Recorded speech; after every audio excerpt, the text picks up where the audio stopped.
Në procesin plumbjard vijoi dëshmin maraton bashkëpunëtori i drejtësisë Rion Alibej. Ai rrëfeu në gjykat për vrasjen e vëllezërve Viktor e Besmir Haxhia në Durrës, për të cilën ka paguar 200.000 euro Nureddin Dumanin. Sipas Alibejt, në plan për të vrarë ishte Altin Doci e Besmir Haxhia, ndërsa Viktori u vra gabimisht.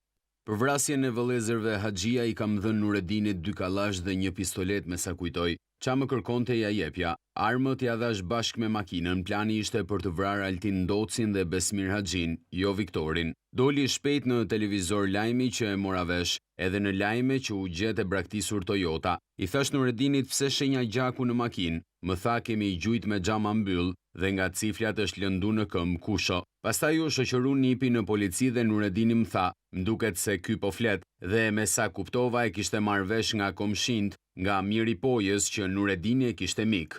Alibej tregoi se në vrasjen e vëllezërve Haxhia e pajisi Nureddin Dumanin me veshjen njësoj si ato të OFL-s.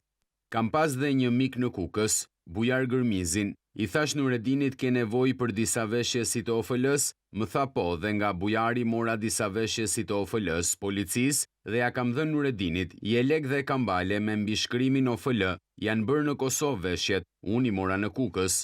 Alibej dëshmoi edhe për vrasjen e Emiliano Ramazanit, për të cilën pagoi 80.000 euro. Për çdo vrasje është paguar 100.000 euro, për vrasjen e Emiliano Ramazanit kam paguar 75 deri në 80.000 euro. Kam dërguar Arsem Preçin tek rreth rrotullimi i tegut dhe aty ka ardhur një vajzë që ishte lidhje e kushos, që ka marrë lekët. Kjo vajza ishte me taksi, kështu më ka thënë Arseni. Alibej tregoi edhe vrasjen e Regis Runajt në Elbasan, të cilën e kreu Giulio Hoxha me porosin e tij. Seanca e radhës do të mbahet të enjten, ku Alibej do të vijojë dëshmin për vrasjen e Bujar Çelës, vëllait të Talo Çelës.